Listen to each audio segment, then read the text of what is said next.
The ink hadn't even dried on the paperwork when I found out. They gave the entire family business, everything I had built, bled, and burned out for, to my younger brother.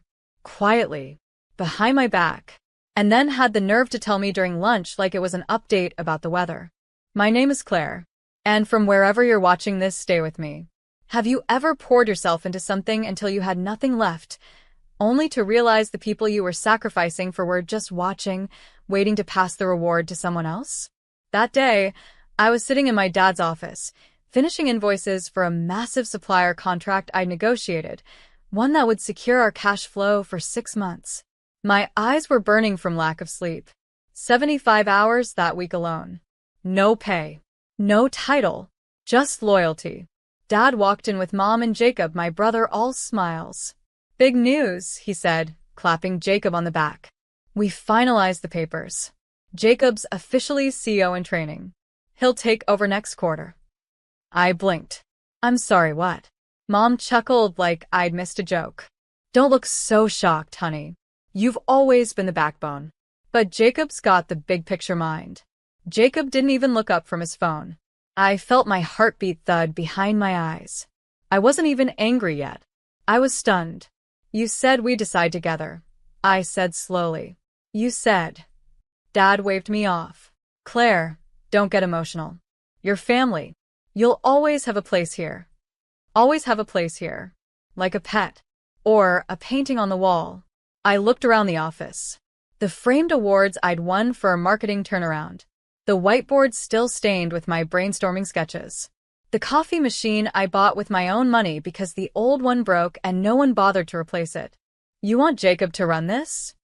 I asked, my voice low. "Then let him." I walked out without another word. That night, I didn't show up to close the quarterly deal with our biggest client. The next morning, my phone buzzed with a panicked call from Dad. "Claire, the Anderson Group is threatening to walk. No one has the numbers.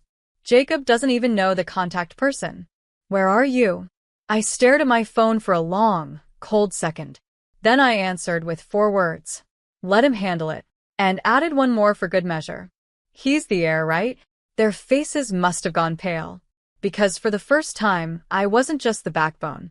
I was the silence that let it all collapse. You don't realize how heavy something is until you stop carrying it. And that week, the one after I walked out, I felt the weight fall off in layers. Number 3 a.m. quote requests. No early morning favor emails.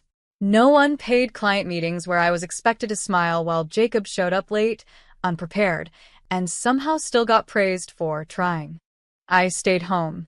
I slept. I turned off my work phone, ignored the Slack notifications, and let the chaos rise, without me there to smother it with solutions. It took less than 48 hours for the cracks to show. Jacob, the heir, forgot to renew 2 vendor contracts. One expired during a supply run. Another triggered a late fee. The finance team, confused without my usual reminders, missed payroll processing. Staff started asking questions. But the Anderson Group? That was the real avalanche. They weren't just clients. They were my clients. The ones I nurtured, met for coffee, remembered birthdays for. They didn't do business with the Green family. They did business with me. So when Jacob called them and couldn't answer a single question about deliverables, they laughed, then sent a termination notice within the hour.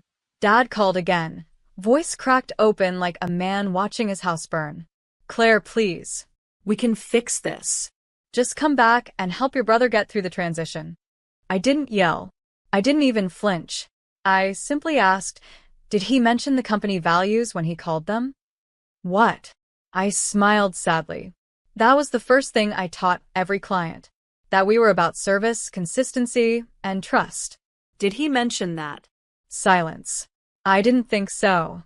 Mom called me 2 hours later, full of guilt-wrapped manipulation.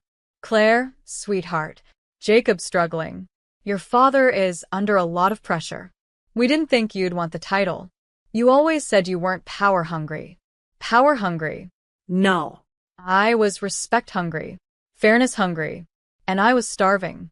All those years I showed up because I thought love meant loyalty, even at your own expense. But now? I was learning that sometimes love is knowing when to walk away and letting the people who replaced you feel what you carried in silence. The thing about family businesses? They carry history, but not always the truth. And in ours, the truth had my fingerprints all over it. It was me who stayed when the warehouse flooded in 2017. Me who cut my college trip short to help Dad fire that dishonest accountant. Me who redesigned our entire operations manual when OSHA nearly shut us down. But when it came time to pass the torch, they pretended I was just holding the flashlight. I scrolled through the company website one evening and felt my stomach knot. My name gone. No operations manager. No head of client relations. Not even an about Claire. Just Jacob's grinning face on the homepage, next to a caption that said, "Proudly carrying the family legacy forward." Legacy? That word stung. I still remembered sitting cross-legged on the warehouse floor at age 12, counting screws with Mom while Dad gave Jacob a Nerf gun and let him roam around like a prince. Back then, I thought I was lucky that I was trusted. Now I knew better. I was just useful. Until I wasn't. Rachel, one of the old marketing interns I mentored, called me out of the blue. Her voice was low, urgent. "Claire, I know you're not involved anymore, but I think you should see this." She sent me a screenshot of a group email. It was from Jacob, titled, "Resetting Expectations." In it, he blamed the recent client fallout on previous mismanagement and claimed he was cleaning up years of inefficient systems. Years of my work. He was rewriting history in real time, erasing my name and painting over it with incompetence. But here's the thing about truth. You can bury it in spreadsheets and slogans. But eventually, it rises loud, sharp, and undeniable. That night, I drafted one email. It wasn't to Jacob, not to Mom, not even to Dad. It was to the Anderson Group's regional director, a woman I'd once helped save from a botched partnership clause that could have ruined her job.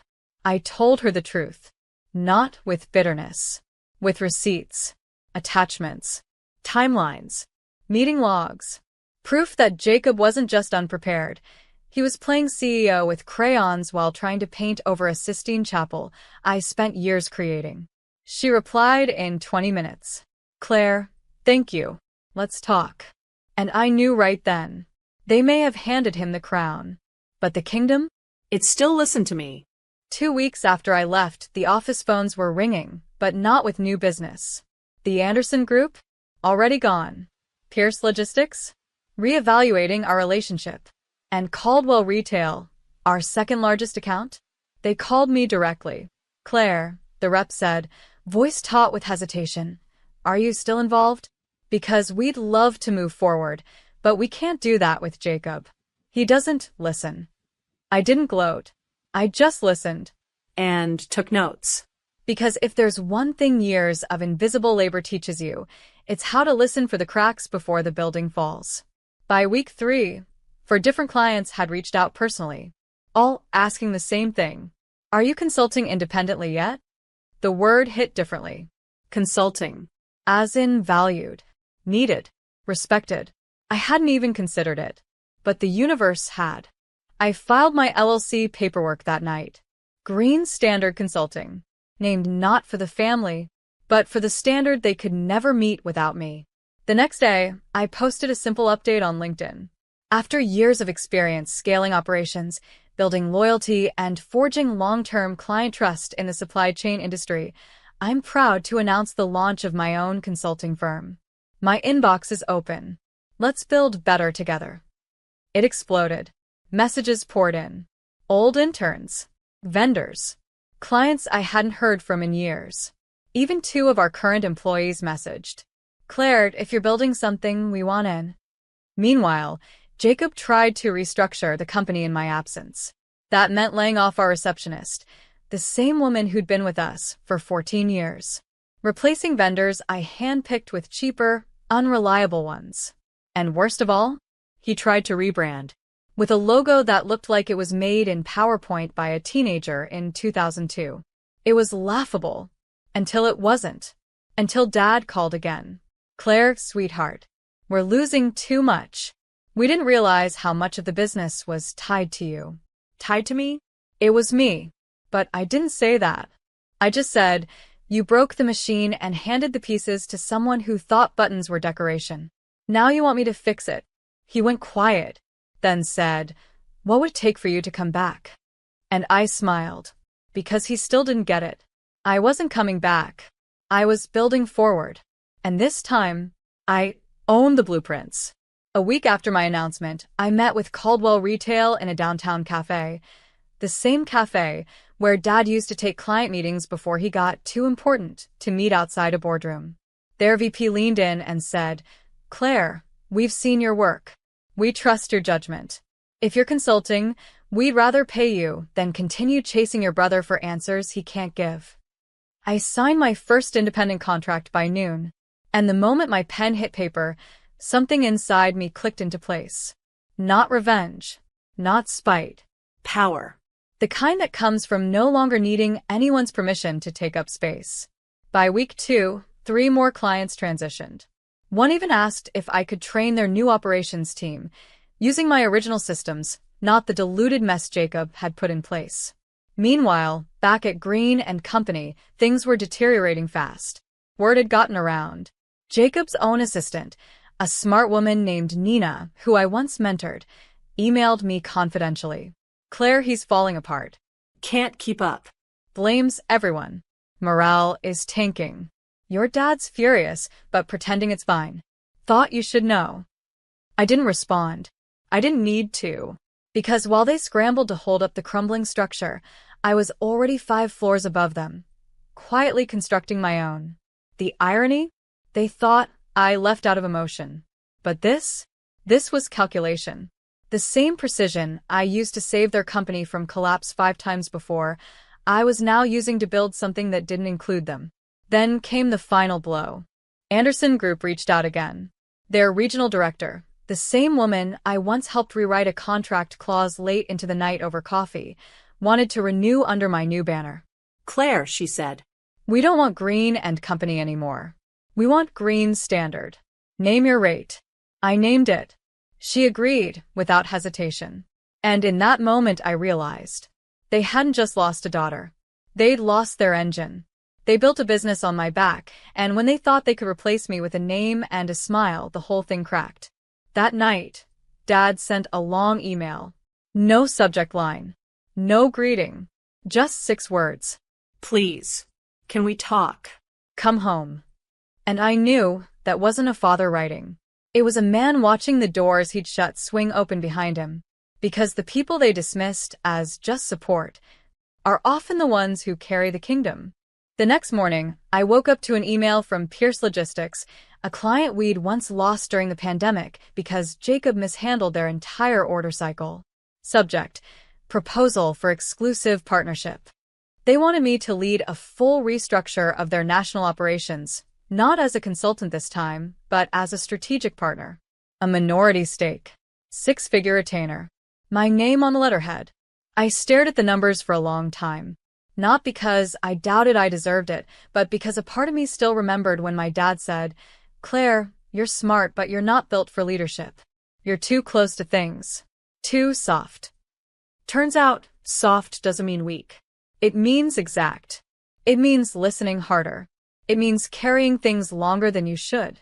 And then, when you're finally ready, it means rising with precision. That afternoon, I signed the contract. And within hours, it hit the trades.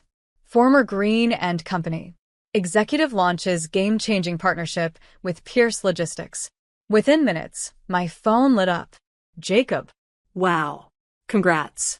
I guess you really went all in. Mom. Is this really necessary? We're already hurting, Claire. Dad didn't text. He sent me an email. You made your point. We're sorry. Please come back. You can run the company. Jacob agrees. Full control. We're desperate, Claire. Desperate. That word sat in my inbox like a shadow of every unpaid hour, every silent dinner, every nod they gave my brother while I stood in the background holding everything together. I didn't respond. Instead, I wrote a newsletter to my growing client base. When they hand your legacy to someone who hasn't earned it, you have 2 options: beg to be seen, or walk away and build something brighter. I chose the second. And I'll never look back. It went viral. Comments flooded in. Strangers shared their stories. Women from all over the country told me how they'd given up careers, companies, ideas, all for families who expected loyalty without acknowledgement. But the comment that froze me? It was from one of our old vendors. An older man named Carl who used to deliver wood pallets in the dead of winter. "Claire, you were the only one who ever helped me carry the load. They should have built the company around you, not over you." That night, I opened a bottle of champagne. Alone. Not sad. Not angry. Victorious. And as I watched the bubbles rise, I thought, they built their empire on my back. But now I was building my own. And mine? It had my name on every wall. A month later, Green and Company quietly announced their closure. No press release. No farewell. Just a notice on their website. Due to unforeseen financial challenges, we are ceasing operations effective immediately. Unforeseen? They were warned. They were told. They were just too proud to listen to the one voice that built the foundation beneath their feet. Jacob moved to Florida to explore tech startups. Dad started consulting part-time for a smaller firm. Mom retreated into book clubs and quiet social media posts about forgiveness and growth. They never mentioned me publicly. But silence has a sound, and theirs was deafening. I didn't celebrate their downfall. I didn't have to, because my success wasn't a response to their failure. It was a rebirth from the ashes of their betrayal. Pierce Logistics tripled their revenue under my direction. Anderson Group referred me to 3 new accounts, 2 international. I hired Nina. I hired Carl's son. I built a team of people who once stood in my shadow and deserved light.